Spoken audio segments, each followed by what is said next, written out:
வணக்கம் தென்னவன் மீடியா நேயர்களே.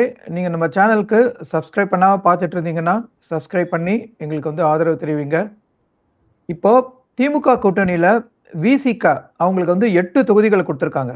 ஸோ அந்த 8 தொகுதிகளோட தொகுதி நிலவரத்த நம்ம பார்க்க போறோம். 8 தொகுதி ரொம்ப கம்மியா இருக்கு அப்படின்னு ஒரு பெரிய வருத்தம் இருந்துச்சு. அதுவும் இல்லாம அவங்க தேமுதிக அந்த கூட்டணியில வந்ததுனால தன்னுடைய பங்க மத்த கட்சிகள்லாம் தேமுதிக எடுத்திருக்கோம் அப்படின்னு விசிகாக்கு ரொம்ப நாளா அதுல ஒரு பேச்சுவார்த்தை போய் கடைசியா அவங்க 8 தொகுதி கொடுத்தாங்க. ஸோ நடராஜன் அவங்களுக்கு 8 தொகுதி கொடுத்தது சரிதானா? அதிகமா கொடுத்திருக்கணுமா? இல்லாட்டி இதை விட குறைச்சு கொடுத்திருக்கணுமா? எப்படி இருக்கு வெற்றி வாய்ப்பு? அதான் சார், இப்ப திமுக கூட்டணியில திமுகவுக்கு அடுத்து அதிகப்படியான வாக்கு வங்கி இருக்கக்கூடிய ஒரு கட்சி அப்படின்னா அது விடுதலை சிறுத்தைகள் கட்சி தான். ஏன் அப்படின்னா திமுக தொண்டர்கள் எந்த அளவுக்கு களப்பணியாற்றுறாங்களோ அதற்கு ஈடாக விசிக தொண்டர்கள் களப்பணியாற்றக்கூடியவர்களாக தான் இருக்காங்க. ஸோ கம்பேரிட்டிவ்லி நம்பர்ஸ் கம்மியாக இருக்கலாம், அந்த தொண்டர்களுடைய எண்ணிக்கை கம்மியாக இருக்கலாம். ஆனால் திமுகவினர் எந்த அளவுக்கு வீரியத்தோடு இருக்காங்களோ அதே அளவுக்கு களத்தில் வீரியமாக செயல்படக்கூடியவர்கள் தான் விடுதலை சிறுத்தைகள் கட்சியினுடைய தொண்டர்கள். இதனால தான் பார்த்தீங்க அப்படின்னா ஒரு 4 வருடங்களுக்கு முன்னாடி ஒரு நிகழ்ச்சி நடந்தது. அந்த நிகழ்ச்சியில் விசிகாவோட நிகழ்ச்சி, அதில் பங்கேற்ற தமிழக முதல்வர் மு க ஸ்டாலின் அவர்கள் என்ன சொன்னார் அப்படின்னா, நம்முடைய வெற்றிக்கு முழுமுதல் காரணம், முக்கியமான காரணமாக இருந்தது யாரு அப்படின்னா விசிகாவும் தொல் திருமாவளவன் அவர்களும் தான் அப்படிங்கிற மாதிரி சொல்லியிருந்தாரு. ஸோ அந்த அளவுக்கு இந்த திமுக கூட்டணிக்கு ஒரு நம்பகத்தன்மையை சேர்க்கக்கூடிய ஒரு கட்சியா விடுதலை சிறுத்தைகள் கட்சி இருக்கு. ஆனா விடுதலை சிறுத்தைகள் கட்சியை அந்த கூட்டணி அப்படி நடத்துதா, அவருடைய தகுதிக்கேற்ற மாதிரி நடத்துதா அப்படின்னு கேட்டீங்க அப்படின்னா கண்டிப்பா கிடையாது. 2024 நாடாளுமன்ற தேர்தலில் கூட அவங்க 3 தொகுதிகள் கேட்டாங்க. ஒரு பொது தொகுதி எங்களுக்கு ஒதுக்கணும், 2 தனி தொகுதி ஒதுக்கிட்டீங்க, ஆனா ஒரு பொது தொகுதி வேண்டும் அப்படிங்கிற மாதிரி கேட்டாங்க. அப்ப என்ன சொல்லப்பட்டது அப்படின்னா, உங்களுக்கு சட்டமன்ற தேர்தலில் அதிகமான தொகுதிகள் கொடுக்குறோம் அப்படின்னு சொல்லி தான் அப்போவுமே அந்த பேச்சுவார்த்தை நடந்ததா கூறப்பட்டது. அந்த பொது தொகுதி ஒதுக்கப்படலை. இப்ப பாத்தீங்க அப்படின்னா 2026ல அவங்களுக்கு ஒரு கணிசமான தொகுதிகள் ஒதுக்கப்படும், இரட்டை இலக்கத்துல அவங்களுக்கு சீட்டு கொடுக்கப்படும் அப்படிங்கிற மாதிரியெல்லாம் பேச்சுவார்த்தைகள் நடந்தது. ஆனா அவங்க நிறைய பேரை உள்ள தூக்கி போட்டு, குறிப்பா பாத்தீங்க அப்படின்னா தேமுதிக உள்ள வந்ததுனால தான் நமக்கு இந்த உரிய தொகுதிகள் கொடுக்கப்படலையோ அப்படிங்கிற ஒரு வருத்தம் விசிக தொண்டர்கள் கிட்டையும் இருக்கு. ஸோ 8 தொகுதி அப்படிங்கிறது கடந்த தேர்தலை விட 2 தொகுதிகள் அதிகம் அப்படின்னாலுமே விசிகவினுடைய சக்திக்கு ஏற்ற வகையில் அவங்களுக்கு சீட்டுகள் ஒதுக்கப்படலை அப்படிங்கிறது தான் அவங்களுடைய மனோரத்தமாகவும் இருக்கு. இப்போ நம்ம அந்த அரசியல் விமர்சகர்கள், இந்த மீடியாவில் பேசுறவங்க எல்லாருமே பார்த்தீங்க அப்படின்னா தேமுதிகவை அவங்களுடைய வாக்கு விகிதத்தை வைத்து குறைத்து மதிப்பிட்டு பேசுவாங்க. ஸோ அந்த அளவுக்கு போல அப்படின்னாலும் தேமுதிகவை கம்பேர் பண்ணும்போது அவங்கள விட அதிகமான ஒரு செல்வாக்குடைய கட்சியா விடுதலை சிறுத்தைகள் இருக்கு. தேமுதிகவுக்கு 10 தொகுதியும் ஒரு ராஜ்யசபா சீட்டும் கொடுத்துட்டு விடுதலை சிறுத்தைகளுக்கு வெறும் 8 தொகுதி கொடுக்கறது அப்படிங்கிறது நியாயமில்லாத ஒரு இதாக தான் பார்க்கப்பட்டது. ஆனால் திமுக கூட்டணியில அப்படி நடந்திருக்கு, திமுகவும் அதை செஞ்சிருக்காங்க. அதை விடுதலை சிறுத்தைகளும் ஏற்கலை அப்படிங்கிறத நம்ம எல்லாருக்குமே தெரிய வருது. ஏன்னா பொதுவான கருத்து என்னவா இருக்குன்னு பார்த்தீங்கன்னா, நாங்கள் இந்த 8 தொகுதிகளுக்கு மேலே வேலை செய்ய மாட்டோம் அப்படிங்கிற மாதிரி நிறைய விசிக தொண்டர்கள் மனக்குமுறலோடு சமூக வலைதளங்கள்ல பதிவிட்டுக்கிட்டு இருக்காங்க. அது மட்டும் இல்ல, இப்போ இந்த விசிகாவோட வாக்குகளை தான் தாவேகா பிரிக்கக்கூடும் அப்படின்னு நம்ம புதுசா ஒரு அனாலிசிஸும் வந்தது. அதுல கருத்து கணிப்புல என்ன சொன்னாங்கன்னா, தாவேகாக்கு இருக்கிற இளைஞர்கள் அதுல இதுக்கு முன்னாடி அவங்க எல்லாம் நிறைய விசிகாவுக்கு தான் போட்டிருந்தாங்க, திமுகவுக்கும் விசிகாவுக்கும். ஸோ விசிகாவோட ஒரு ஓட்டு வங்கியும் தாவேகா பிரிக்க போறது. ஸோ அதனால விசிகாக்கு இப்ப இந்த தடவை எவ்வளவு ஓட்டு சதவீதம் வரப்போறது அப்படிங்கிறதுல நமக்கு ஒரு ஒரு ஒரு சந்தேகம் இருக்கு. அது எப்படி தேர்தல் முடிவு போதுதான் நமக்கு தெரிய வரும். அது யாருமே நமக்கு தெரிஞ்சு கணிக்க முடியாது சார். இப்ப விஜய் கட்சிக்கு ஓட்டு போடுறவங்க எல்லா கட்சியில இருந்தும் ஓட்டு போடுறாங்க. ஸோ எனக்கு தெரிஞ்சு பாஜகவும் நாம் தமிழரும் தவிர மற்ற எல்லா கட்சியும், ஏன்னா அந்த 2 கட்சியில தான் சித்தாந்த ரீதியா பயணிக்கக்கூடியவங்க இருக்காங்கன்னு நான் நம்புறேன். ஸோ இந்த பாஜக, நாம் தமிழர் இந்த 2 கட்சி வாக்காளர்களை தவிர, அந்த கட்சிக்கு தீவிரமா வாக்கு செலுத்துபவர்களை தவிர யாரையுமே நம்ம கன்ஃபார்மா சொல்ல முடியாது. எல்லா கட்சிகள்லயும் இருந்து விஜய் வாக்காளர்களை பிரிக்கிறாரு அப்படின்னு தான் சொல்லணும். அதிமுகவில இருந்தும் நிறைய பேர் விஜய்க்கு ஓட்டு போட வாய்ப்பு இருக்கு. திமுக, காங்கிரஸ் இந்த மாதிரி எல்லா கட்சிகள்ல இருந்தும் ஓட்டு போடுவதற்கான வாய்ப்பு இருக்கு. பர்டிகுலரா விசிகால மட்டும்தான் இருந்து பிரிக்கிறாரு அப்படின்னு நம்ம சொல்ல முடியாது. அந்த விகிதம் வேணா அதிகமா இருக்கலாம். இப்போ ஒரு மற்ற கட்சிகள்ல ஒரு 10%னா விசிகால இருந்து ஒரு 12-13% பிரிக்கிறதுக்கான வாய்ப்பு இருக்கே தவிர விசிகாவுக்கு மட்டும்தான் விஜயால நஷ்டம் அப்படின்னா கிடையாது. எல்லா கட்சிகளுமே நஷ்டப்படுவாங்க அப்படிங்கிறது உண்மையா இருக்கு. எல்லா கட்சிகளும் நஷ்டப்படுவாங்க, அது உண்மைதான். பட் விசிகாவோட வாக்கு வங்கிங்கிறது ஏற்கனவே அவங்க இன்டாக்டா வச்சிருந்த ஒரு ஒரு ஒரு தனிப்பட்ட வாக்கு வங்கி. ஸோ அதிமுகல எல்லா விதமான மக்களும் ஓட்டு போடுவாங்க. ஸோ விசிகாக்கு ஓட்டு போடுறவங்கிறது ஒரு தனி கூட்டம். அந்த கூட்டத்தை பிரிக்கிற போது அதுல நஷ்டம் விசிகாக்கு அதிகமா இருக்கலாம். அதுதான் விமர்சகர்கள் சொல்றாங்க. ஸோ நம்ம இப்ப காட்டுமன்னார் கோவில் தொகுதி பத்தி பார்ப்போமா? அங்க இதுக்கு முன்னாடி வந்து ரவிக்குமார் வந்து எம்பியா ஜெயிச்ச தொகுதி. அவங்க வந்து தொல் திருமாவளவனுக்கு ரொம்ப அதிக வாக்கு வங்கி இருக்கிறதா அவர் வந்து ஒரு எண்ணத்துல அவர் போய் நிற்கிறாரு. அவருக்கு நல்ல வாக்கு வங்கியும் இருந்திருக்கு. இப்ப எப்படி இருக்கு நிலவரம்? ஸோ காட்டுமன்னார் கோவில் தொகுதியை பொறுத்த வரைக்கும் விசிகா இங்க வந்து ஆல்ரெடி நிறைய முறை போட்டிட்டு இருக்காங்க. ஒரு முறை ஜெயிக்கவும் செஞ்சிருக்காங்க. அப்ப ஜெயிச்சது யாரு அப்படின்னு பாத்தீங்க அப்படின்னா, இப்ப எம்பியாக இருக்கக்கூடிய திரு ரவிக்குமார் அவர்கள் 2006ஆம் ஆண்டுல இங்க போட்டியிட்டு வெற்றி பெற்றிருக்காரு. கடந்த 2016 மக்கள் நல கூட்டணி சார்பாக தொல் திருமாவளவன் அவர்களே நேரடியாக இங்க போட்டியிட்டாரு. அப்பயும் பாத்தீங்க அப்படின்னா வெறும் 87 வாக்குகள் வித்தியாசத்துல அதிமுக வேட்பாளரான முருகுமாறன் கிட்ட தன்னுடைய வெற்றி வாய்ப்பை இழந்தாரு. அதனாலதான் இந்த தொகுதி நமக்கு பாசிட்டிவா இருக்கும் அப்படிங்கிற ஒரு காரணத்தை முன்வைத்து இந்த தொகுதியில போட்டியிடுறாரு. 2021 எலெக்ஷன்லயுமே கூட இந்த தொகுதியில சிந்தனை செல்வம் போட்டியிட்டு வெற்றி பெற்றாரு. சோ விடுதலை சிறுத்தைகளுக்கு ஒரு செல்வாக்குள்ள தொகுதியா தான் காட்டுமன்னார் கோவில் பார்க்கப்படுது. சோ இதுக்கு முன்னாடி வந்து அங்க அதிமுகவும் ஜெயிச்சிருக்காங்க. இந்த தடவை பாத்தீங்க அப்படின்னா அந்த தொகுதி வந்து பாட்டாளி மக்கள் கட்சிக்கு ஒதுக்கப்பட்டிருக்கு. அன்புச்சோழன் மருத்துவர் அன்புச்சோழன் அப்படிங்கிறவர் தான் அங்க போட்டியிடுறாரு. ஸோ இந்த தொகுதியில விடுதலை சிறுத்தைகளினுடைய தலைவரே போட்டியிடுவதனால அங்க அவர் வெற்றி பெறுவதற்கான வாய்ப்புகள் கணிசமா இருக்கு. இருந்தாலுமே பாத்தீங்க அப்படின்னா இப்ப நம்ம சொன்னதுதான், எப்படி விசிகாவினர் திமுகவினருக்காக வேலை பார்க்குவது சரி இருக்காது, நமக்கு வந்து குறைவான தொகுதிகளை கொடுத்துட்டாங்க அப்படின்னு சொல்றாங்களோ, அதே மாதிரியான ஒரு மன வருத்தத்துல திமுக காரங்களும் இருக்காங்க. ஏன்னா கடைசி கட்டத்துல பாத்தீங்க அப்படின்னா இந்த கூட்டணி கட்சிகள் கொடுத்த அழுத்தம் அப்படிங்கிறது திமுகவினரை சோர்வடைய செஞ்சிருக்கு. ஸோ காட்டுமன்னார் கோவிலும் தொடர்ந்து கூட்டணி கட்சிகளுக்கே கொடுத்துக்கிட்டு இருக்காங்க. இங்க நம்ம கட்சியை சேர்ந்த திமுக வேட்பாளர் யாராவது போட்டியிடணும் அப்படிங்கிற ஒரு எண்ணமும் திமுகவினர் மத்தியிலும் இருக்கு. ஸோ அந்த காரணத்தினால திருமாவளவன் அவர்களுக்கு இறங்கி வேலை பார்ப்பாங்களா அப்படிங்கிறது ஒரு மிகப்பெரிய கேள்விக்குறியா தான் இருக்கு. இருந்தாலுமே ஒரு கட்சி தலைவர் அப்படிங்கிற பட்சத்துல இந்த தொகுதியில அவர் வெற்றி பெறுவதற்கான வாய்ப்புகள் ஓரளவுக்கு நல்லாவே இருக்கு. திருமாவளவன் இங்க வெற்றி பெறுவார் அப்படிங்கிறதா நம்மளுடைய நம்பிக்கையா இருக்கு. உங்களோட நம்பிக்கை வந்து உண்மையா இல்லையாங்கிறது நம்ம ஜெயிக்கிற போது தெரியும். ஆனா இதுல ஒரு புதுசா ஒரு குழப்பம் என்னன்னா, திருமாவளவன் எம்பியா இருக்கிறவரு ஏன் அதை வந்து விட்டுட்டு இப்ப திருப்பி மாநில தேர்தலுக்கு வரணும் அப்படின்னு ஒரு குழப்பம் நேற்று வந்துச்சு. அதுவும் இல்லாம அவர் பேசியிருக்கிற சில கருத்துக்கள் என்ன சொல்லுதுன்னா, தேர்தல் முடிஞ்ச அப்புறம் அரசியல் களமே வேற மாதிரி இருக்கலாம். அதாவது அவர் என்ன எதிர்பார்க்கிறாருன்னா, தொங்கு சட்டசபை வரும் அப்படிங்கிற ஒரு எண்ணத்துல அவர் 2-3 நாளா வந்து பேசிட்டு இருக்காரு.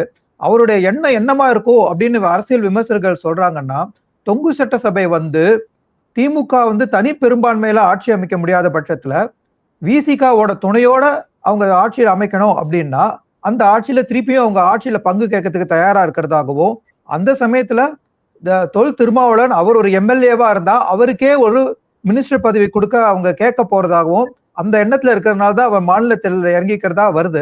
ஸோ இந்த எண்ணம் வந்து திமுக மத்தியில பரவிச்சுன்னா அவங்க வந்து தொல் திருமாவளவனை ஜெயிக்க வைப்பாங்களா இல்லையாங்கிறது இன்னும் ஒரு ஆடட் சந்தேகம். அதையும் நான் சொல்ல விரும்புறேன். ஆமா, இது வந்து ஒரு நம்பிக்கையின்மையை தானே காட்டுது. இப்ப திமுக அரசு எல்லா தரப்பு மக்களுக்கும் நன்மை செஞ்சிருக்கு, அது ஒரு நல்ல கவர்மெண்ட் அப்படிங்கிற மாதிரி சொல்றாங்க. ஆனா இது போன்று கூட்டணி கட்சியை சேர்ந்த தலைவர்களே செயல்படும் போது இது நம்ம ஆட்சி மீதான நம்பகத்தன்மைக்கு எதுவும் பாதிப்பு ஏற்படுமோ அப்படின்னு கூட திமுக கருதலாம்.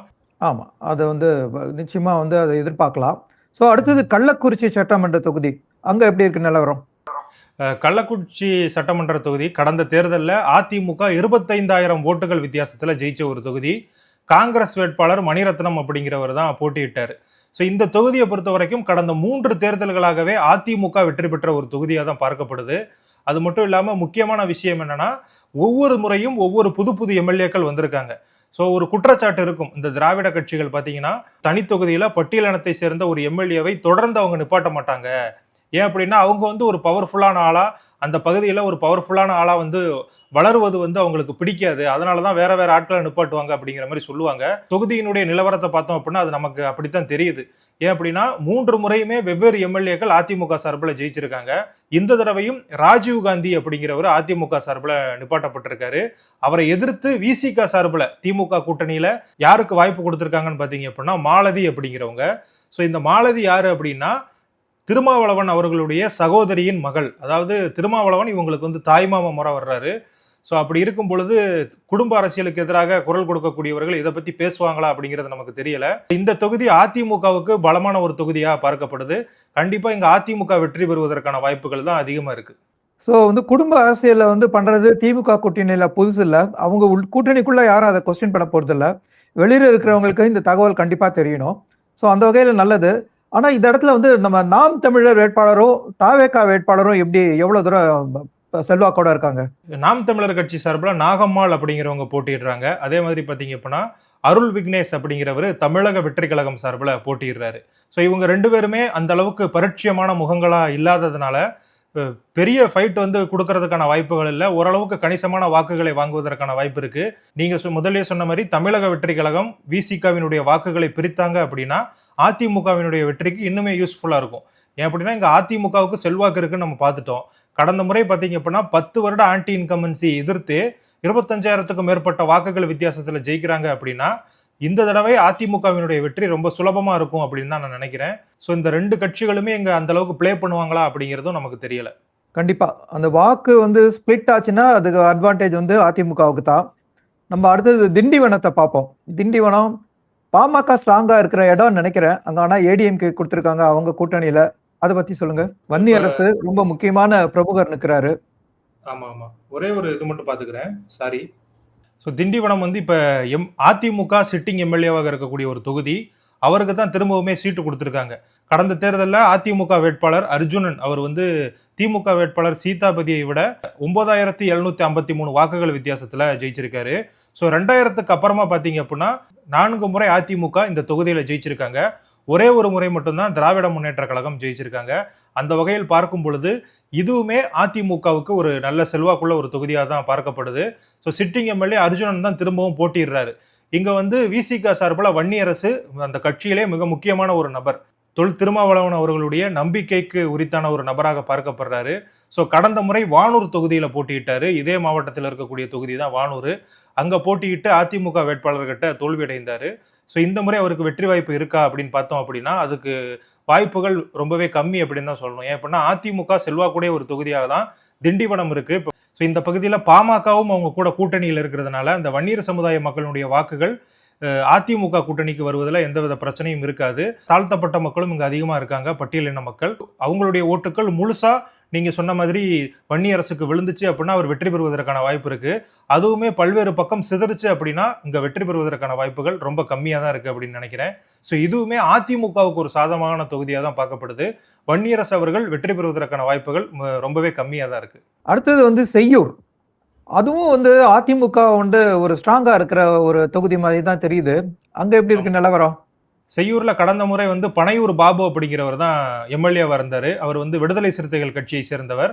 ஸோ நம்ம சொன்னோம்ல, போன முறை 4 தொகுதிகளில் ஜெயிச்சிருந்தாங்க. யாரு? விசிகா. அந்த 4 தொகுதிகளில் 3 தொகுதிகளை இப்போ திருப்ப கொடுத்துருக்காங்க. அதில் 2வது தொகுதி தான் செய்யூர் தொகுதி. கடந்த தேர்தலில் பனையூர் பாபு வந்து 4,042 வாக்குகள் வித்தியாசத்தில் அதிமுக வேட்பாளர் கனிதாவை வந்து வெற்றி அடைகிறாரு. கனிதா அவர்கள் 2ஆம் இடத்துக்கு தள்ளப்படுறாங்க. ஸோ பனையூர் பாபு அவர்கள் இப்போ அங்கே வந்து எம்எல்ஏவா இருக்காரு. அவருக்கு பதிலாக சிந்தனை செல்வன், அவர் வந்து காட்டுமன்னார் கோவில் எம்எல்ஏவா இருந்தவர், அவருக்கு இந்த தொகுதி மாற்றி கொடுக்கப்பட்டிருக்கு. ஸோ இங்க அதிமுக சார்பில் ராஜசேகர் அப்படிங்கிறவர் போட்டியிடுறாரு. நாம் தமிழர் கட்சி சார்பில் சுவாதி லட்சுமி அப்படிங்கிறவங்க போட்டியிடுறாங்க. தமிழக வெற்றி கழகம் சார்பில் மோகன் ராஜா போட்டியிடுறாரு. ஸோ இதுக்கு முன்னாடி நடந்த தேர்தலையும் பார்த்தீங்க அப்படின்னா செய்யூர் தொகுதியில வெற்றி வாய்ப்பு அப்படிங்கிறது வந்து மிக குறைந்த வாக்குகள் வித்தியாசத்திலேயே தீர்மானிக்கப்பட்ட ஒன்றா தான் இருக்கு. அது மட்டும் இல்லாம தமிழ்நாட்டிலேயே அதிகப்படியான பட்டியலின மக்கள் வாழக்கூடிய தொகுதியா செய்யூர் தொகுதி இருக்கு. ஸோ இதை வச்சு பார்க்கும் பொழுது கண்டிப்பா இங்க வந்து ஒரு பிக் ஃபைட் இருக்கிறதுக்கான வாய்ப்பு இருக்கு. இந்த தொகுதி இழுபறியில் இருக்கும் அப்படின்னு தான் சொல்லப்படுது.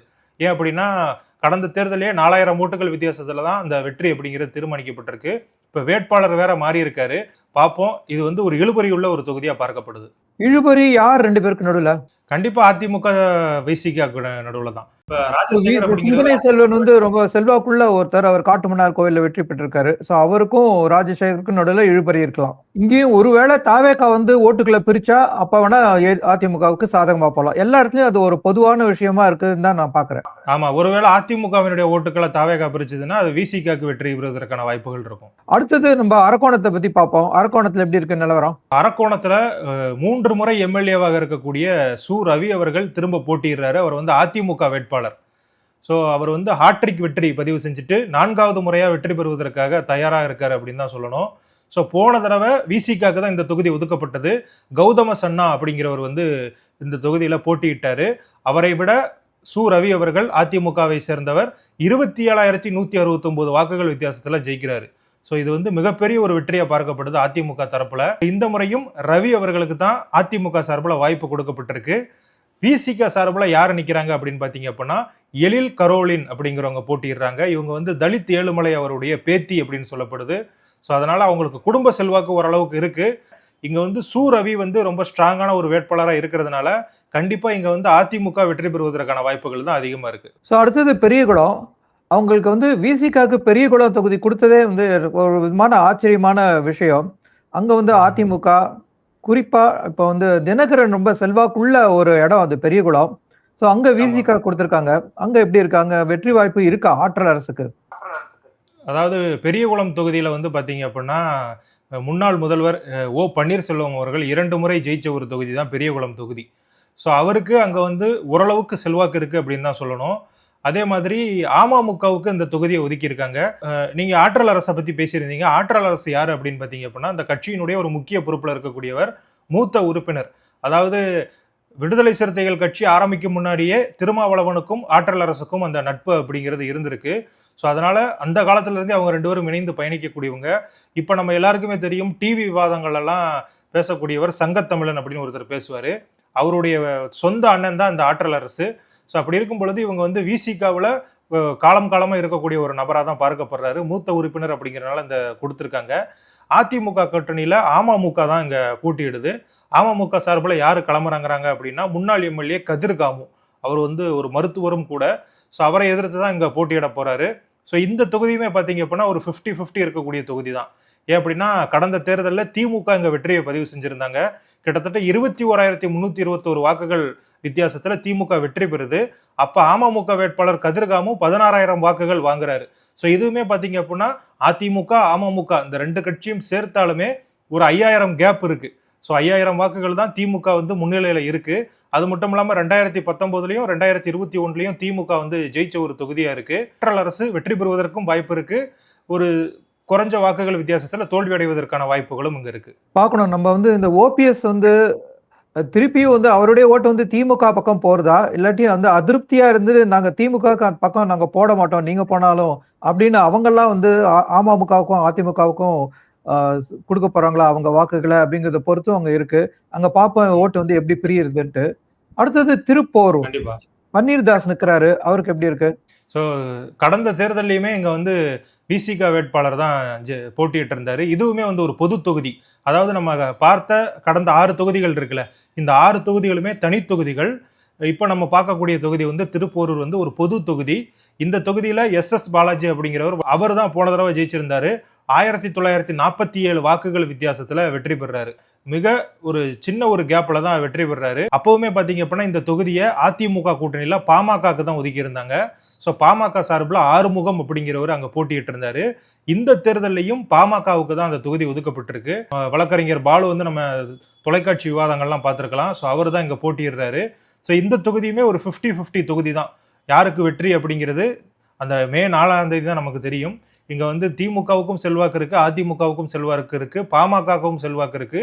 விடுதலை சிறுத்தைகள் கட்சியுமே அவங்க வந்து ஒரு குறிப்பிட்ட சமுதாயத்துக்கான ஒரு கட்சி அப்படின்னு பார்க்கப்பட்டாலும் கடந்த தேர்தலில் இங்க ஜெயிச்சிருக்காங்க. ஸோ அப்படி பார்க்கும் பொழுது இங்க அவங்களுக்குமே ஒரு செல்வாக்கு இருக்கு அப்படின்னு தான் நம்ம சொல்லணும். மே 4ஆம் தேதி தான் நமக்கு இந்த தொகுதியினுடைய ரிசல்ட் தெரியும். ஸோ இந்த எஸ் பாலாஜி மட்டும் இல்ல, எஸ் பாலாஜி அப்புறம் ரொம்ப ஸ்டார் பேச்சாளர் ஆளூர் ஷானவாஸ் அவங்க 2 பேருக்கும் இந்த தடவை தொகுதி கொடுக்கல. அதை நம்ம வந்து நோட் பண்ணணும். அதுல வந்து ஒரு விதமான அதிருப்தி இருக்கும். அவங்கள்ட்ட வந்து அதிருப்தி இருக்கிறத நம்ம நிச்சயமா எதிர்பார்க்கணும். அதை வந்து எப்படி அவங்க சமாளிக்க போறாங்கன்னு பார்க்கணும். பாலுவும் ரொம்ப சக்தி உள்ள இவர். அவர் ரொம்ப பாப்புலர். அவர் ரொம்ப நல்ல பேச்சாளர். அவர் பிரச்சாரம் வந்து நல்லா பண்ணுவாரு அப்படின்னு நம்ம எதிர்பார்க்கலாம். ஸோ பாப்போம். இது ரொம்ப ஒரு டஃப் தொகுதியா இருக்க போறது. அடுத்தது பன்ருட்டி. அங்க என்னன்னா நம்ம வேல்முருகன் வந்து ஜெயிச்சது திமுக கூட்டணியில. அவர் இப்ப இந்த கூட்டணியில அவங்களுக்கு வாய்ப்பே சரியா இல்லைன்னு அவர் தேர்தலையே நிக்கல. ஸோ அது எப்படி அவங்களுக்கு வந்து ரியாக்ட் ஆகி அது வேற விதமா பிளே ஆகுமான்னு தெரியல. அந்த தொகுதி எப்படி இருக்கு? இந்த தடவை பார்த்தீங்க அப்படின்னா விசிக சார்பில் அப்துல் ரஹ்மான் அப்படிங்கிறவருக்கு வாய்ப்பு கொடுத்துருக்காங்க. ஸோ ஒவ்வொரு தேர்தலையுமே ஒரு இஸ்லாமியருக்கு வாய்ப்பு கொடுக்கணும் அப்படிங்கிறது தான் விசிகாவினுடைய கொள்கையாக இருக்குது. போன தடவை ஆளூர் ஷானவாஸுக்கு கொடுத்துருந்தாங்க. ஸோ அதே மாதிரி இந்த தடவை வந்து அப்துல் ரஹ்மானுக்கு கொடுத்துருக்காங்க. இவர் வந்து நிறைய சமூக சேவைகளை செஞ்சிருக்காரு, நிறைய போராட்டங்களில் கலந்துக்கிட்டு இருக்காரு. ஸோ அதை அங்கீகரிக்கும் வகையில் தான் இவருக்கு வந்து அந்த சீட்டு கொடுக்கப்பட்டிருக்கு. தனிப்பட்ட முறையில் அப்துல் ரஹ்மான் அப்படிங்கிறவர் ஒரு நல்ல ஒரு கேண்டிடேட் அப்படிங்கிற மாதிரி சொல்றாங்க. ஆனா அவருக்கு வெற்றி வாய்ப்பு இருக்குமா அப்படின்னு கேட்டீங்க அப்படின்னா, கண்டிப்பா வந்து நம்ம வேல்முருகன் அவர்களே அதை தட்டி பறிச்சிருவாரு அப்படின்னு தான் நான் நினைக்கிறேன். ஏன் அப்படின்னா, அவர் அங்க தேர்தலில் நான் போட்டியிட போகல அப்படிங்கிற மாதிரி சொல்லிட்டாரு. ஆனாலுமே அவருடைய ஆதரவாளர்கள் திமுக மேலையும் அதனுடைய கூட்டணி மேலையும் அதிருப்தியில் இருக்காங்க. ஸோ அந்த அதிருப்தியை இந்த தேர்தலில் வெளிப்படுத்தும் போது அவங்க என்ன பண்ணுவாங்க அப்படின்னு பார்த்தீங்க அப்படின்னா, கண்டிப்பா திமுக கூட்டணிக்கு அவங்க ஓட்டு போடுவதற்கான வாய்ப்புகள் ரொம்பவே கம்மி. ஸோ அது அதிமுகவுக்கு அவங்களுடைய வாக்குகள் போச்சு அப்படின்னா, அதிமுக சார்பில் அங்கே போட்டியிடக்கூடிய மோகன் அப்படிங்கிறவர் வெற்றி பெறுவதற்கான வாய்ப்புகள் இருக்கு. ஸோ இந்த தொகுதியில் நாம் தமிழர் கட்சி சார்பில் பானுப்பிரியாவும், தமிழக வெற்றி கழகம் சார்பில் மணிகண்டன் அப்படிங்கிறவங்களும் போட்டியிடுறாங்க. ஸோ இவங்களுமே எந்த அளவுக்கு வாக்குகளை பிரிக்க போறாங்க அப்படிங்கிறத பார்க்கலாம். ஸோ நம்ம இந்த 8 தொகுதிகளும் பார்த்துட்டோம். இதுல முக்கியமான விஷயம் என்னன்னா, ஒவ்வொரு தேர்தலையும் விசிகாவை நோக்கி வைக்கக்கூடிய குற்றச்சாட்டு என்ன அப்படின்னா, அவங்க வந்து பெண்களுக்கு வாய்ப்பு கொடுக்க மாட்டாங்க அப்படிங்கிற மாதிரி ஒரு குற்றச்சாட்டு இருக்கும். அதை வந்து இந்த தேர்தலில் பூர்த்தி பண்ணும் விதமா இந்த 8 தொகுதிகளில் 2 பெண்களுக்கு வாய்ப்பு கொடுத்துருக்காங்க. அது உண்மையிலே வரவேற்கத்தக்க ஒரு விஷயம். ஒன்று வந்து திருமாவளவன் அவர்களுடைய உறவினர்களா இருந்தாலுமே ஒரு பெண்ணுக்கு ஒரு முக்கியத்துவம் கொடுக்குறாங்க அப்படின்னா அதை வந்து பாராட்டணும். ஏன் அப்படின்னா, கடந்த ஒரு 4 தேர்தல் வரலாற்றை பாருங்களேன். 2019 2 எம்பி ஆண்களுக்கு தான் கொடுத்துருந்தாங்க. 2021 6 எம்எல்ஏ சீட்டு, அதுவுமே 6மே ஆண் வேட்பாளர்கள் தான். அதே மாதிரி 2024 2மே எம்பி கொடுக்கப்பட்டது. இந்த 2மே ஆண்களுக்கு தான் கொடுத்தாங்க. இன்னொரு பொது தொகுதி கேட்டதும் ஒரு ஆணுக்காக தான் கேட்டுக்கிட்டு இருந்தாங்க. அப்படி இருக்கும் பொழுது இந்த மாதிரி சமூக ஒற்றுமை குறித்தும் சமூக நல்லிணக்கம் குறித்தும் பேசக்கூடிய ஒரு கட்சியில பெண்களுக்கு ஏன் வாய்ப்பு கொடுக்கல? நீங்க போராட்டம் நடத்த மட்டும் பெண்களை யூஸ் பண்ணிக்கிறீங்க, ஆனா வாய்ப்பு கொடுக்க மாட்டேறீங்களே அப்படிங்கிற மாதிரியான ஒரு குற்றச்சாட்டு இருந்தது. அந்த குற்றச்சாட்டுக்கு நல்ல முறையில் பதில் சொல்லியிருக்காங்க. அதே மாதிரி புது வேட்பாளர்களுக்கு வாய்ப்பு கொடுத்தது ரொம்பவே பாசிட்டிவா பார்க்கப்படுது. ஏன் அப்படின்னா, தொடர்ந்து எம்எல்ஏவாக இருக்கக்கூடியவங்க, இப்ப நம்ம திமுக, அதிமுக உள்ளிட்ட கட்சிகள்ல பாத்தீங்க அப்படின்னா நிறைய பேர் தொடர்ந்து எம்எல்ஏக்களா இருப்பாங்க. ஸோ அப்படி இருக்கும் பொழுது மற்றவர்கள் அந்த கட்சியில வளருவதற்கான வாய்ப்புகள் கம்மியா தான் இருக்கும். ஸோ நீங்களே சொல்லியிருந்தீங்க, இந்த தடவை 3 பேருக்கு வந்து எம்எல்ஏ வாய்ப்பு சிட்டிங் எம்எல்ஏக்களுக்கு மறுக்கப்பட்டிருக்கு. எஸ் பாலாஜி, பனையூர் பாபு, ஆளூர் ஷானவாஸ், இந்த 3 பேருக்கும் எம்எல்ஏ சீட்டு கொடுக்கப்படல. ஒரே ஒருத்தர் சிந்தனை செல்வன், அவருக்கு மட்டும்தான் திரும்ப வந்து வாய்ப்பு கொடுத்திருக்காங்க. ஒருவேளை திருமாவளவன் அவர்கள் எம்எல்ஏவா ஜெயிச்சிட்டாரு அப்படின்னா அவருடைய எம்பி பதவியை ராஜினாமா பண்ணுவாரா அப்படிங்கிற கேள்வியும் எழுந்திருக்கு. அப்படி வந்துச்சு அப்படின்னா அது ஒரு செலவாகவும் இருக்கும். அது மட்டும் இல்லாம அதிமுக ஆட்சி அமைஞ்சிச்சு அப்படின்னா அந்த இடைத்தேர்தல் நடக்கும். அந்த இடைத்தேர்தலில் கூட அவங்க இந்த எம்பி பதவியை இழப்பதற்கான வாய்ப்புகளும் இருக்கு. அது எல்லாம் நம்ம பொறுத்திருந்து பார்க்கணும். ஸோ இந்த 8 தொகுதிகள்லையும் நம்மளுடைய கள நிலவரம் என்ன, நம்மளுடைய கணிப்பு என்ன அப்படிங்கிறத சொல்லிட்டோம். இதுல 2 தொகுதிகள் வரைக்கும் விசிக ஜெயிப்பதற்கான வாய்ப்புகள் இருக்கு. 3 தொகுதிகளில் அதிமுக சோர்சாட்டா ஜெயிச்சிருவாங்க அப்படிங்கிற மாதிரியான ஒரு நிலைமை இருக்கு. மீதி இருக்கக்கூடிய 3 தொகுதிகள் இழுபறியா இருக்கு. அந்த 3 தொகுதிகளுக்கான நிலவரம் என்ன அப்படிங்கிறது தேர்தல் முடிஞ்சதுக்கு அப்புறம் தான் நமக்கு தெரிய வரும். Very good. நேயர்களே, உங்கள் கருத்துக்களை கமெண்ட் செக்ஷனில் பதிவிடுங்கள். ஆவலுடன் எதிர்பார்த்து படிக்க காத்திருக்கிறோம். நன்றி. நன்றி நடராஜன். நன்றி.